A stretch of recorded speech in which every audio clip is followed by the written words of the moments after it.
प्रकृति से ही उत्पन्न हुए रज, सत्व और तम तीनों गुण ही इस जीवात्मा को शरीर में बांधते हैं।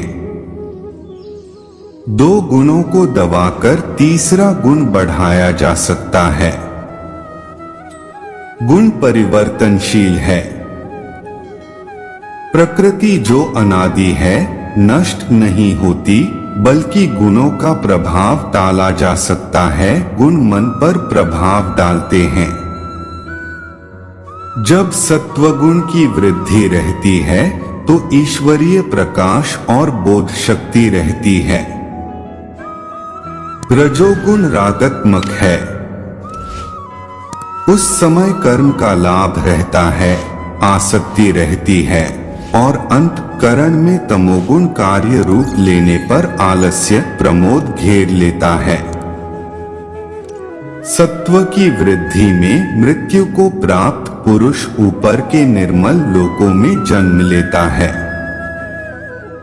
रजोगुण के वृद्धि को प्राप्त हुआ मनुष्य मानव योनि में ही लौट कर आता है और तमोगुण की वृद्धि काल में मनुष्य शरीर त्याग कर अधम, पशु, कीट, पतंग इत्यादि योनि को प्राप्त होता है। इसलिए मनुष्यों को क्रमशः उत्पन्न गुण सात्विक की ओर ही बढ़ाना चाहिए। वे जिससे मुक्त होते हैं उसका स्वरूप बताते हुए योगेश्वर ने कहा, अष्टधा मूल प्रकृति गर्भ को धारण करने वाली माता है और मैं ही बीज रूप पिता हूँ। अन्य न कोई माता है न पिता। जब तक ये क्रम रहेगा तब तक चार जगत में निमित्त रूप से कोई न कोई माता पिता बनते रहेंगे, किंतु वस्तुत प्रकृति ही माता है, मैं ही पिता हूँ। अर्जुन ने 3 प्रश्न किए। गुणातीत पुरुष के क्या लक्षण है? क्या आचरण है? और किस उपाय से मनुष्य इन तीनों गुणों से अतीत होता है? इस पर योगेश्वर श्री कृष्ण ने गुणातीत पुरुष के लक्षण और आचरण बताए और अंत में गुणातीत होने का उपाय बताया कि जो पुरुष अव्यभिचारिणी भक्ति और योग के द्वारा निरंतर मुझे भजता है वह तीनों गुणों से अतीत हो जाता है। अन्य किसी का चिंतन न करते हुए निरंतर इष्ट का चिंतन करना अव्यभिचारिणी भक्ति है। जो संसार के संयोग वियोग से सर्वथा रहित है उसी का नाम योग है। उनको कार्य रूप देने के प्रणाली का नाम कर्म है। यज्ञ जिससे संपन्न होता है वह हरकत कर्म है। अव्यभिचारिणी भक्ति द्वारा उस नियत कर्म के आचरण से ही पुरुष तीनों गुणों से अतीत होता है और अतीत होकर ब्रह्मा के साथ एक ही भाव के लिए पूर्ण कल्प को प्राप्त होने के लिए योग्य होता है। गुण जिस मन पर प्रभाव डालते हैं उसके विलय होते ही ब्रह्मा के साथ एक ही भाव हो जाता है। यही वास्तविक कल्प है। अत बिना भजन किए कोई गुणों से अतीत नहीं होता।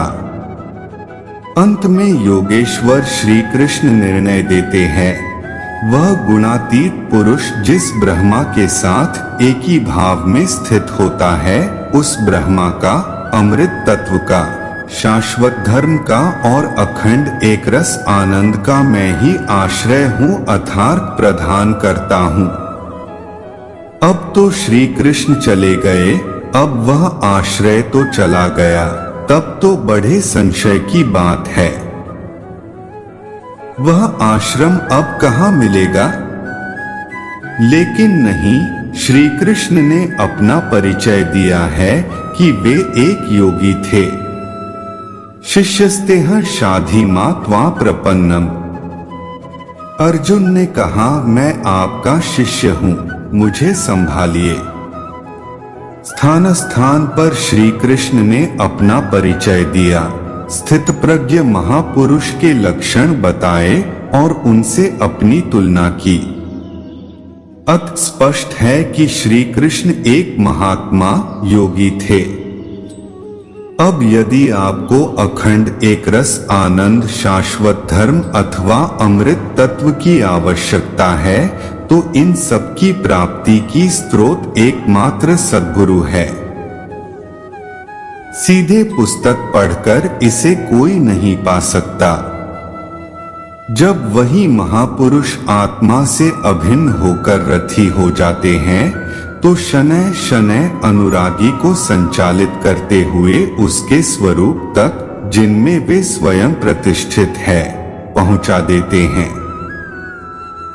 वही एकमात्र माध्यम है।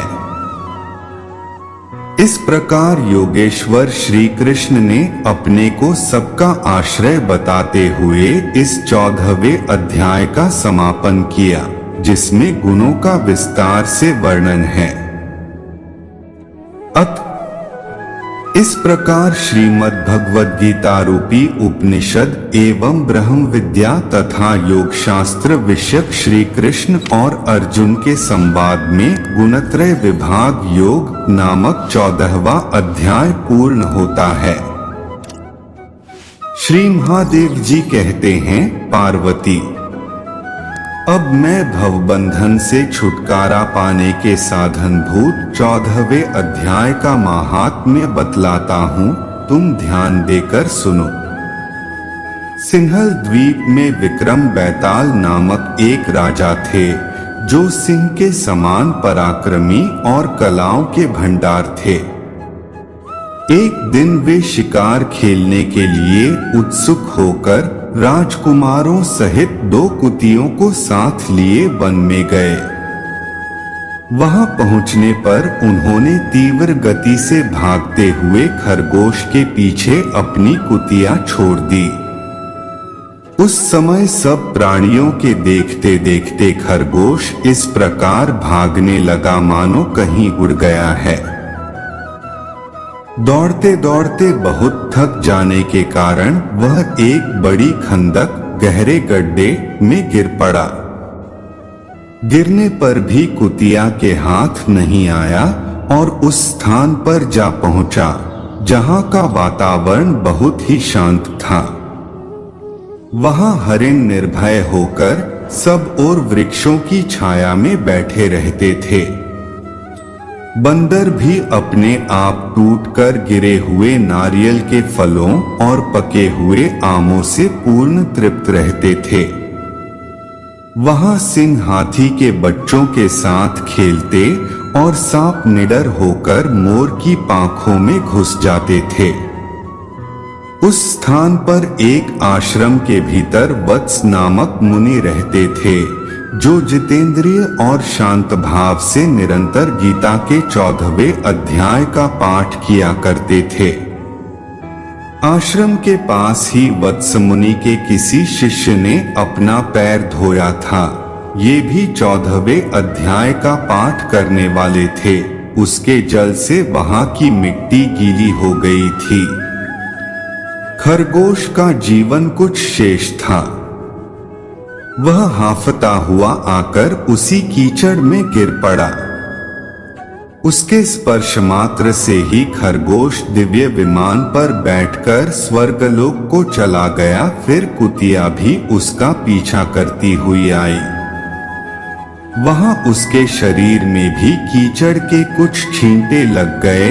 फिर भूख प्यास की पीड़ा से रहित हो कुतिया का रूप त्याग कर उसने दिव्यांगना का रमणीय रूप धारण कर लिया तथा गंधर्वों से सुशोभित दिव्य विमान पर आरूढ़ हो वह भी स्वर्गलोक को चली गई। यह देखकर मुनि के मेधावी शिष्य स्वकंधर हंसने लगे। उन दोनों के पूर्वजन्म के वैर का कारण सोचकर उन्हें बड़ा विस्मय हुआ था। उस समय राजा के नेत्र भी आश्चर्य से चकित हो उठे। उन्होंने बड़ी भक्ति के साथ प्रणाम करके पूछा है, विप्रवर, नीच योनि में पड़े हुए दोनों प्राणी कुतिया और खरगोश ज्ञानहीन होते हुए भी जो स्वर्ग में चले गए, इसका क्या कारण है? इसकी कथा सुनाइए।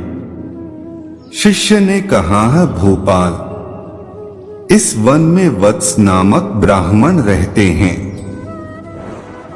वे बड़े जितेंद्रिय महात्मा हैं। गीता के 14वें अध्याय का सदा जप किया करते हैं। मैं उन्हीं का शिष्य हूं। मैंने भी ब्रह्म विद्या में विशेषज्ञता प्राप्त की है।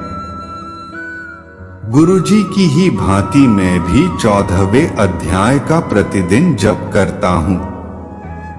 मेरे पैर धोने के जल में लूटने के कारण यह खरगोश कुतिया के साथ स्वर्गलोक को प्राप्त हुआ है। अब मैं अपने हंसने का कारण बताता हूं।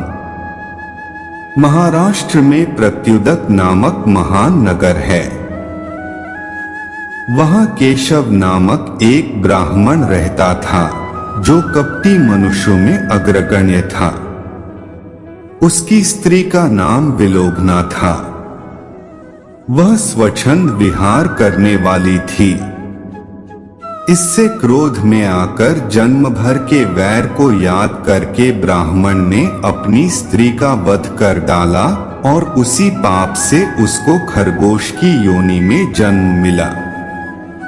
ब्राह्मणी भी अपने पाप के कारण कुतिया हुई। श्री महादेव जी कहते हैं, यह सारी कथा सुनकर श्रद्धालु राजा ने गीता के 14वें अध्याय का पाठ आरंभ कर दिया। उससे उन्हें परमति की प्राप्ति हुई। परं भूयः प्रवक्ष्यामि ज्ञानानम मानमुत्तमम् यज्ञात्वा मुन्यः सर्वे परां सिद्धिमितो गताः। श्लोक 1। भावार्थ, श्री भगवान ने कहा, हे अर्जुन, समस्त ज्ञानों में भी सर्वश्रेष्ठ इस परम ज्ञान को मैं तेरे लिए फिर से कहता हूँ, जिसे जानकर सभी संत मुनियों ने इस संसार से मुक्त होकर परम सिद्धि को प्राप्त किया है। इदं ज्ञानमुपाश्रित्य मम साधर्म्यमागता है। सर्गेऽपि नोपजायन्ते प्रलये न व्यथन्ति च। श्लोक 2। भावार्थ, इस ज्ञान में स्थिर होकर वह मनुष्य मेरे जैसे स्वभाव को ही प्राप्त होता है। वह जीव न तो सृष्टि के प्रारंभ में फिर से उत्पन्न ही होता है और न ही प्रलय के समय कभी व्याकुल होता है।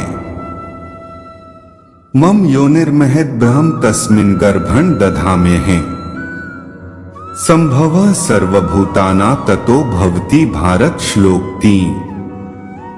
भावार्थ, हे भरतवंशी, मेरी यह 8 तत्वों वाली जड़ प्रकृति, जल, अग्नि, वायु, पृथ्वी, आकाश, मन, बुद्धि और अहंकार ही समस्त वस्तुओं को उत्पन्न करने वाली योनि माता है और मैं ही ब्रह्मा आत्मा रूप में चेतन रूपी बीज को स्थापित करता हूँ। इस जड़ चेतन के संयोग से ही सभी चराचर प्राणियों का जन्म संभव होता है।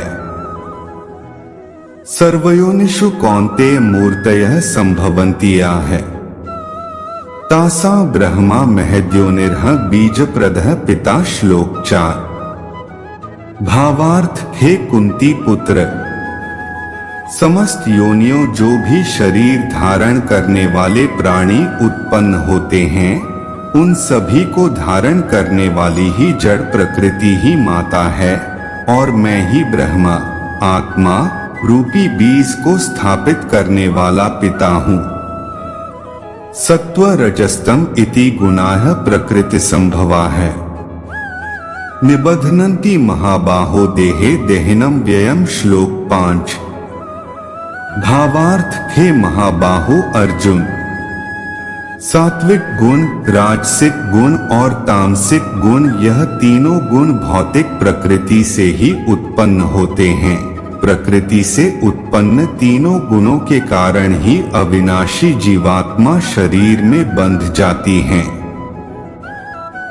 तत्र सत्व निर्मलत्वात् प्रकाशकम नाम्यम् सुख संगेन बधनाति ज्ञान संगेन चाणक। श्लोक 6।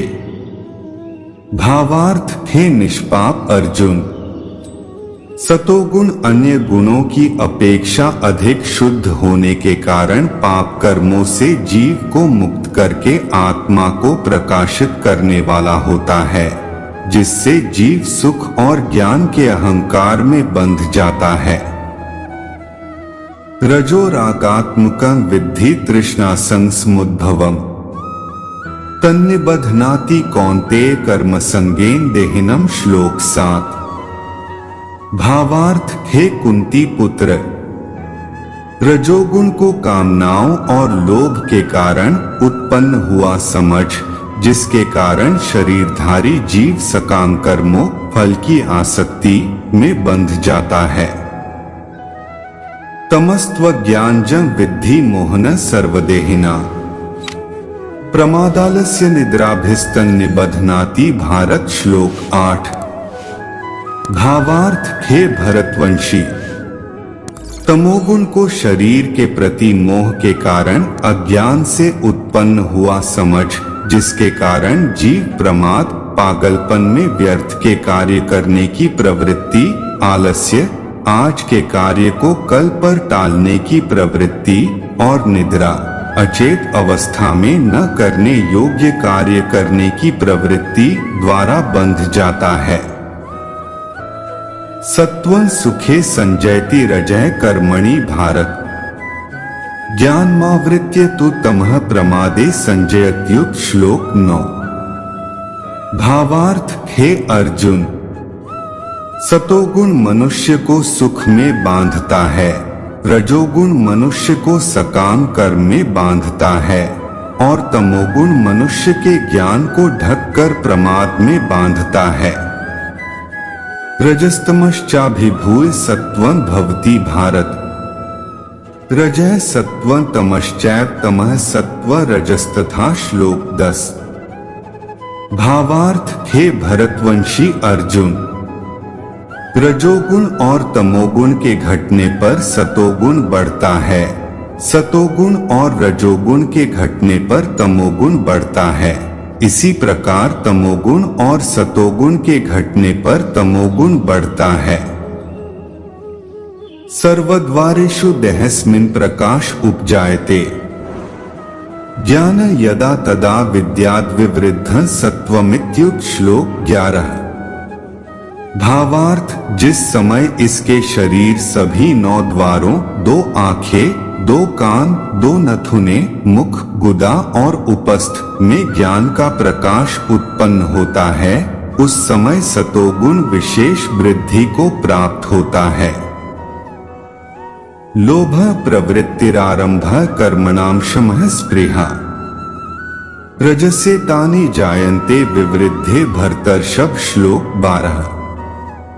भावार्थ। हे भरतवंशियों में श्रेष्ठ, जब रजोगुण विशेष वृद्धि को प्राप्त होता है, तब लोभ के उत्पन्न होने कारण फल की इच्छा से कार्यों को करने की प्रवृत्ति और मन की चंचलता के कारण विषय भोगों को भोगने की अनियंत्रित इच्छा बढ़ने लगती है।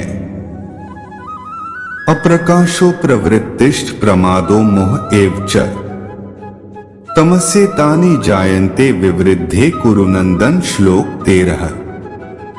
भावार्थ। हे कुरुवंशी अर्जुन, जब तमोगुण विशेष वृद्धि को प्राप्त होता है, तब अज्ञान रूपी अंधकार कर्तव्य कर्मों को न करने की प्रवृत्ति, पागलपन की अवस्था और मोह के कारण न करने योग्य कार्य करने की प्रवृत्ति बढ़ने लगती है।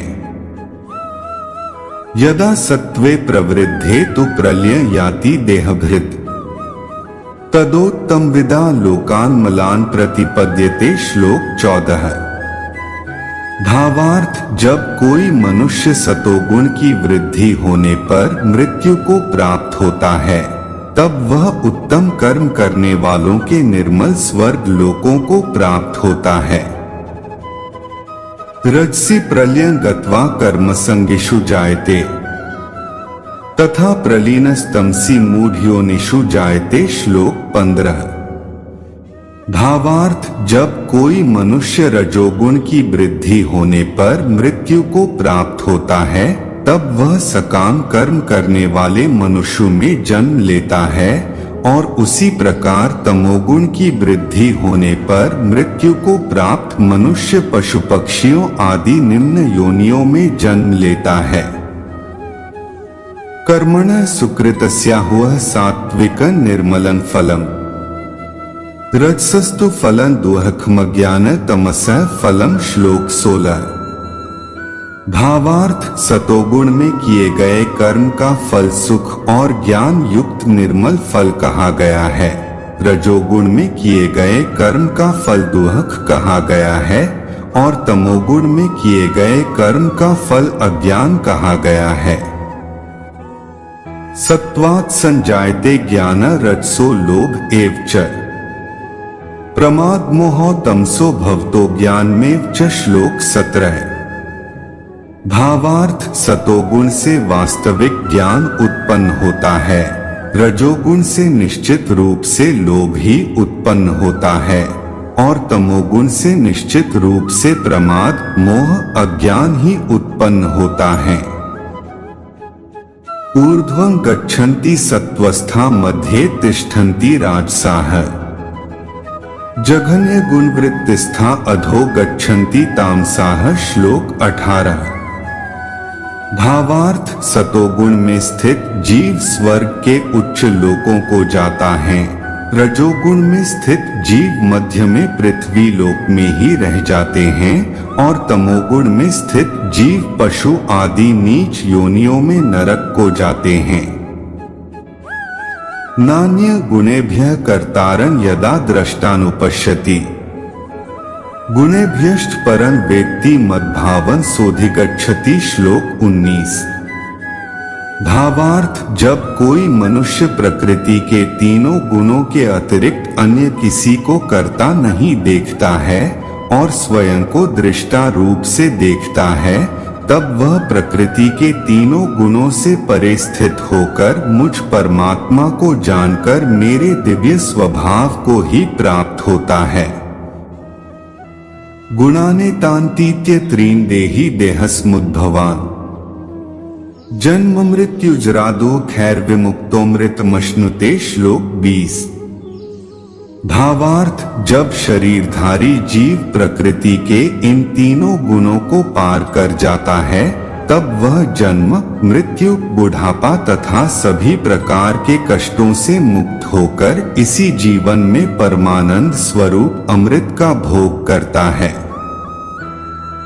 अर्जुन उवाच, कैर्लिंग स्त्रीन् गुणानेतान्तीतो भवति प्रभो, किमाचारः कथं चैतान् स्त्रीन् गुणान्ति वर्तते। श्लोक 21। भावार्थ, अर्जुन ने पूछा, हे प्रभु, प्रकृति के तीनों गुणों को पार किया हुआ मनुष्य किन लक्षणों के द्वारा जाना जाता है और उसका आचरण कैसा होता है, तथा वह मनुष्य प्रकृति के तीनों गुणों को किस प्रकार से पार कर पाता है। श्री भगवानुवाच, प्रकाशं च प्रवृत्तिं च मोहमेव च पांडव, न द्वेष्टि संप्रवृत्तानि न निवृत्तानि कांक्षति। श्लोक 22।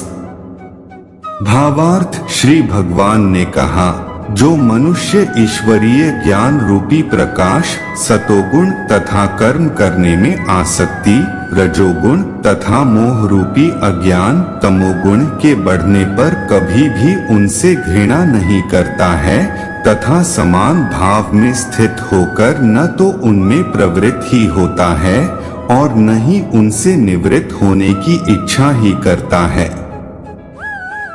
उदासीन वदासीनो गुणैर्यो न विचाल्यते, गुणा वर्तन्त इत्येव योग तिष्ठति नेंगते। श्लोक 23। भावार्थ, जो उदासीन भाव में स्थित रहकर किसी भी गुण के आने जाने से विचलित नहीं होता है और गुणों को ही कार्य करते हुए जानकर एक ही भाव में स्थिर रहता है। समदुःख सुख स्वस्थ समलोष्टाश्म कांचन तुल्य प्रिया प्रियो धीरस्तुल्य निंदात्म संस्तुते। श्लोक 24। भावार्थ, जो सुख और दुख में समान भाव में स्थित रहता है, जो अपने आत्म भाव में स्थित रहता है, जो मिट्टी, पत्थर और स्वर्ण को एक समान समझता है, जिसके लिए न तो कोई प्रिय होता है और न ही कोई अप्रिय होता है, तथा जो निंदा और स्तुति में अपना धीरज नहीं खोता है। मानापमान्योस्तुल्यस्तुल्यो मित्रारिपक्षयोः सर्वारंभ परित्यागी गुणातीतः सा उच्यते। श्लोक 25। भावार्थ, जो मान और अपमान को एक समान समझता है, जो मित्र और शत्रु के पक्ष में समान भाव में रहता है, तथा जिसमें सभी कर्मों के करते हुए भी कर्तापन का भाव नहीं होता है, से मनुष्य को प्रकृति के गुणों से अतीत कहा जाता है। मां च यो व्यभिचारेण भक्ति योगेन सेवते सगुणान समतीत्येतान ब्रह्म भूयाय कल्पते। श्लोक 26। भावार्थ, जो मनुष्य हर परिस्थिति में बिना विचलित हुए अनन्य भाव से मेरी भक्ति में स्थिर रहता है, वह भक्त प्रकृति के तीनों गुणों को अतिशीघ्र पार करके ब्रह्म पद पर स्थित हो जाता है। ब्राह्मणो हि प्रतिष्ठाहं मरितस्याव्ययस्य च शाश्वतस्य च धर्मस्य सुखस्य कांतिकस्य च। श्लोक 27। भावार्थ, उस अविनाशी ब्रह्म पद का मैं ही अमृत स्वरूप, शाश्वत स्वरूप, धर्म स्वरूप और परमानंद स्वरूप एकमात्र आश्रय हूँ। तत्सदिति श्रीमद्भगवद्गीतासूपनिषत्सु ब्रह्म विद्याया योग शास्त्रे श्री कृष्णार्जुन संवादे प्राकृतिक गुण विभाग योगो नाम चतुर्थोऽध्यायः। इस प्रकार उपनिषद, ब्रह्म विद्या तथा योग शास्त्र रूप श्रीमद् भगवद गीता के श्री कृष्ण अर्जुन संवाद में प्राकृतिक गुण विभाग योग नाम का 14वां अध्याय संपूर्ण हुआ। हरि तत्सत।